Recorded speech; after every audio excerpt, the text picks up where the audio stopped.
Hello everyone, I am Jonathan Little, and today I'm here with episode 306 of Weekly Poker Hand, and we have a doozy today. This episode features professional boxers.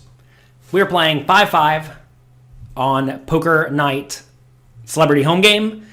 We have a raise with Jack 7 of clubs from Cole. That is a bit too loose in the hijack seat.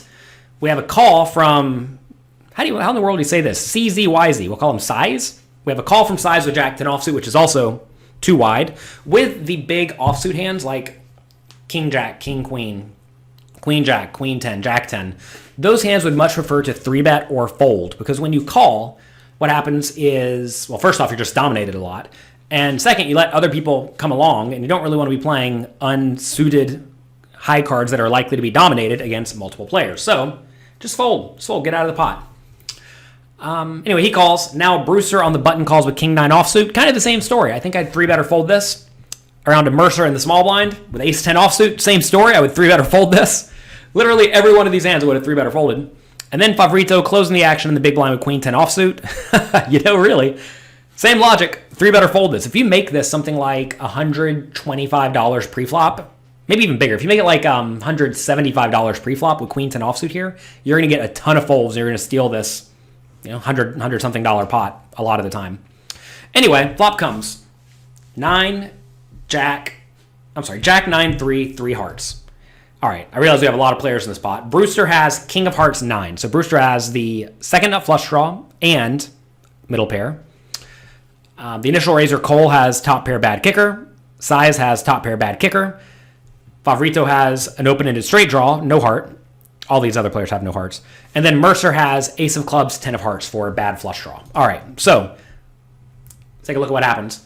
The player in the small blind, Mercer, with his 10 high flush draw, elects to bet $5 into the $125 pot. I do not see the purpose of this. One thing you will find that a lot of very novice players do, and to be clear, these are novice players. These are not world-class professional players, right? These are players that you will find in the small stakes games at your casino because they, aren't very good at poker. They're good at boxing, but they're not good at poker. And it's important to realize that whenever I am giving my opinions on these players' hands, I'm not like saying that they're not smart or anything like that. I'm saying that they lack experience at poker, which is true. Just like if they were critiquing my boxing skills, well, I would deserve a very harsh critique when it comes to boxing. So please know I'm approaching this I'm just doing my best to help them and help you all improve. So there's really no point in leading for $5 because you're going to get called a lot by a lot of better hands, and you're going to get raised sometimes and blown off whatever little bit of equity you have. Like right here, we see he has 6% equity. You'd rather not get blown off your 6% equity if you can help it. So anyway, he does bet $5. Favorito with his open-ended straight draw likes to call. I think that's actually a good play because you don't want to fold for $5 into a $135 pot with an open-ended straight draw, even when there are 3 hearts on the board and you don't have a heart. So I like that. Now, Cole, with his top pair, is going to put in a raise. So the pot's $135. If you're going to raise here, you want to raise to probably something like $80, $70, something like that. If you go too small, what's going to end up happening is you're just going to price in everyone who has the ace-high flush draw, maybe king-high flush draw, or, well, all the better hands, of course, you're not going to fold. Or the other draws. So if you're going to raise, you want to make a raise size to an amount that will make the draws that have equity fold.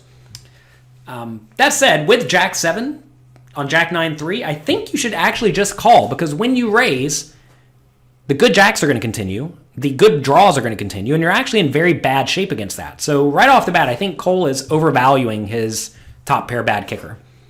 So let's see how much he does make it. He makes it $50.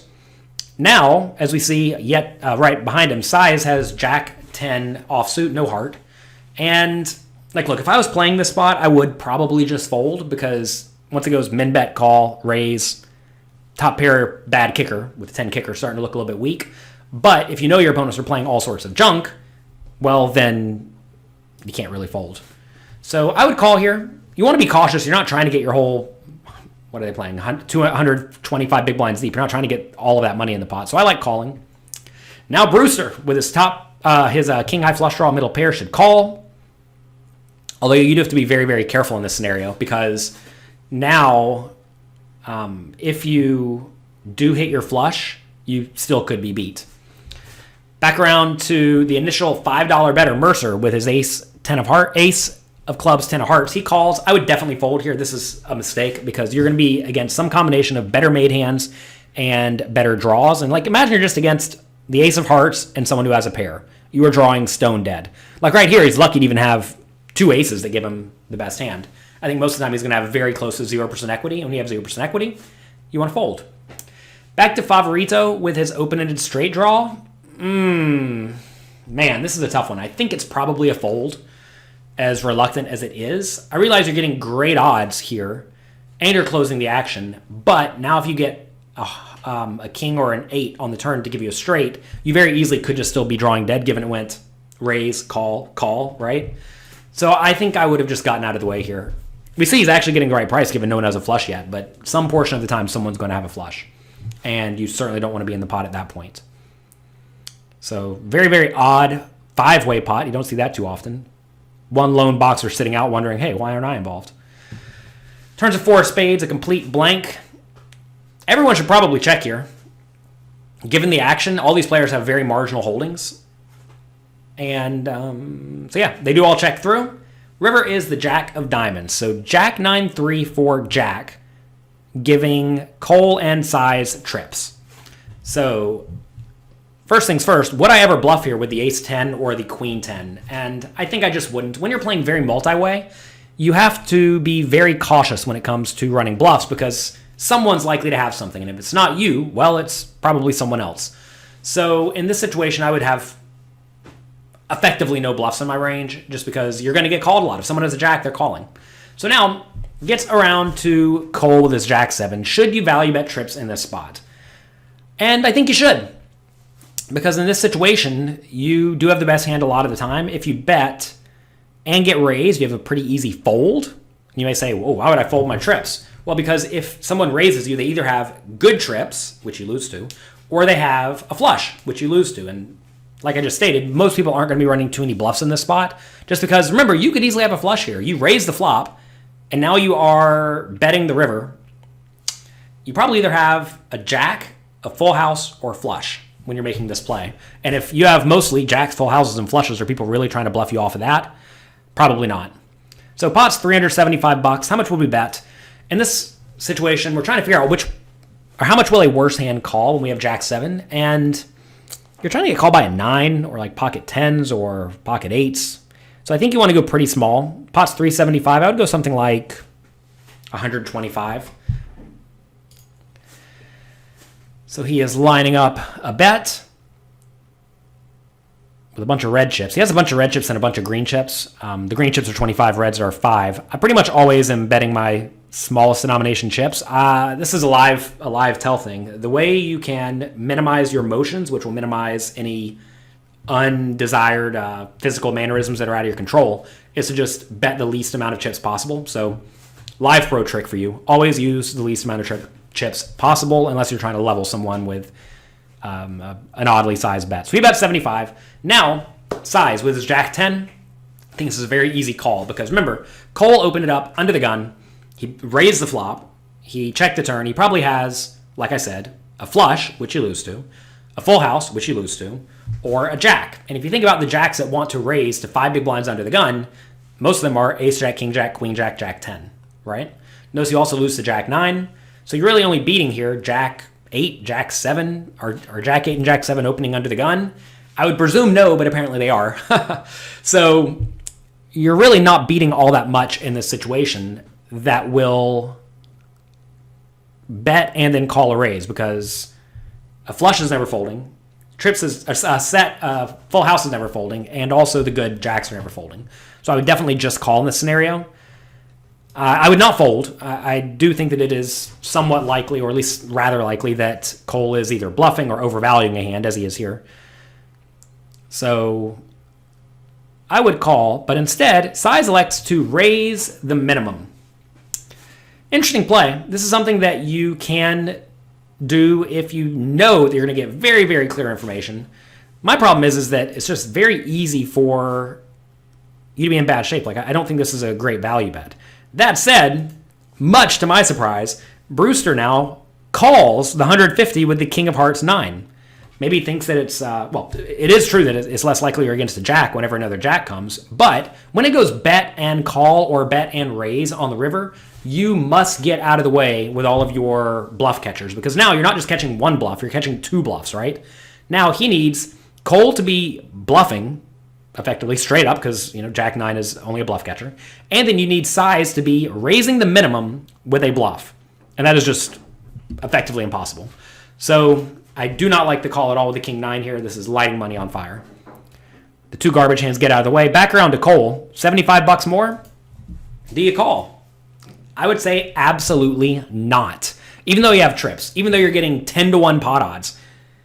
This is a situation where you are basically always going to be against a jack, at least, and maybe a flush. And if you're against a jack, well, go back to the jacks that are playable. Are people really calling a pre-flop raise to 5 big blinds with jack 6 or worse? Obviously no. So they don't have those, and if they have flushes, you lose. So in this scenario, I bet Cole has very near to 0% equity. And I mean, look, I'm all for pot odds. I love good pot odds. But when you have 0% equity, you really do need to fold. And when it goes bet, min raise, call on the river, your trips are no good. They are dead. And it's important to recognize when they are dead. And you have to be able to get out of the way. And right here, you save $75. A lot of people, they just pop the 75 in and don't worry about it because, hey, you got trips, right? Funny enough, he does elect to call. And if I was in Size's shoes with my trips bad kicker, I'm like, oh, well, I guess I lose. But no, he turns up his hand. He's proud of his hand. He's like, I got it, guys. And they're like, yep, that's good. It looks like the three other guys at the table are like, what? So, interesting hand. I think that this hand was essentially drastically overplayed on the river by all three players. Because once Cole bets, Size with his trips bad kicker really should just call in theory.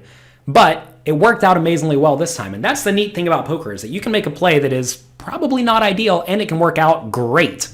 Or you can make that play and you just light an extra $75 on fire for no reason. So don't be results oriented. Realize that sometimes your play is going to work, sometimes it's not. And also realize that poker is a tough game because when you make a play and it, succeeds, as this one did, you may start to think that this is what you're supposed to do in these scenarios. But in reality, I can tell you, this is not going to be such a great raise because you're really only beating Jack 8 and Jack 7, right? Which just happens to be what you were against. And there's no way to know that like Brewster's just going to call behind with middle pair facing a bet and a raise on the river, right? So it's worked out great for Size this time, and he scoops a nice pot. So that's going to be it for today. I hope you enjoyed this episode of Weekly Poker Hand. If you did, do me a favor. Click like and click subscribe if you're not already. That goes a long way to helping me help other people who want to improve their poker skills, just like you. So that's it for this week. Be nice to someone, have fun, and I'll talk to you next time.